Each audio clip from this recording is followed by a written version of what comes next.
జామాకుల పప్పు ఎప్పుడైనా టేస్ట్ చేశారా? ఏంటి, చెయ్యలేదా? అయితే ఇప్పుడు ట్రై చేయండి. జామాకుల పెసరపప్పు రెసిపీలో పెసరపప్పు మన బాడీ హీట్ని తగ్గిస్తుంది. జామాకులు సంపూర్ణ ఆరోగ్యాన్ని అందిస్తాయి. చాలా దేశాలలో సాంప్రదాయ వైద్యంలో జామాకులను ఔషధంగా ఉపయోగిస్తున్నారు.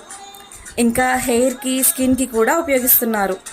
వేడి వేడి అన్నంలో జామాకుల పప్పుతో నెయ్యి వేసుకుని తింటే ఉంటుంది, కమ్మగా ఉంటుంది. జామాకుల పప్పు రెసిపీని మీరు కూడా ట్రై చేసి చెప్పండి. ఒక్క నిమిషం. నెయ్యిని తింటే బరువు పెరుగుతారని చాలామంది భయపడుతూ ఉంటారు.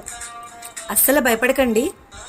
నెయ్యిలో ఔషధ లక్షణాలను కలిగి ఉండే ఆరోగ్యకరమైన కొవ్వు ఉంటుంది.